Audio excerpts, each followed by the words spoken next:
Ko sayang naman. Ay nako. Wala. Ayan guys, good morning. Si Franco, 8 o'clock ang pasok niyan. So nasundo namin ngayon. Time check 7:41. So sana tapos na yung traffic kanina kasi dapat 7 o'clock andito kami para nung sinundo yung high school. Sana sasabay na namin yan. Kaso nag-nebulizer siya, schedule na 7:30. So kailangan pa rin balikan talaga. Pagkatid ng high school, bumalik kami. Eto, nakasakay na sa amin sa loob. Aking monitor. Yan si Franco. Kumusta Franco? Good morning. Ano si Franco? Yan, at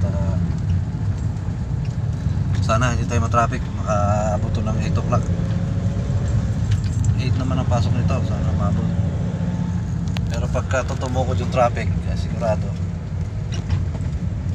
resist na pagdating. Yun nga, andyan pa rin yung mga bata oh. Asan kayang tatay na ito? Iniwan na sila dyan. Kanina pa nga naman yan. Oh, iniwan lang sila oh. Tatlo pa pala sila.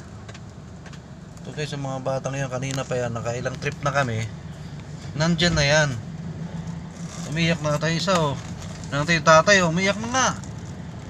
Tapos Kawawa naman. Ay, may cellphone. oh, saan yung kasama nyo? Wala. Oh, may Cellphone oh, baka tukutin. yun. At wala, iniwan na sila ng ano nila. Saan na kayong magulang yan? Kanina pa yan ha. Hindi na sila nakaalis dyan. So, tatlo pa magkasunod din oh. Ayaw na isa eh. Umiiyak na, hinantay yung magulang. Wala yung magulang. Kanina pa sila dyan. Parang tatlong trip na namin to.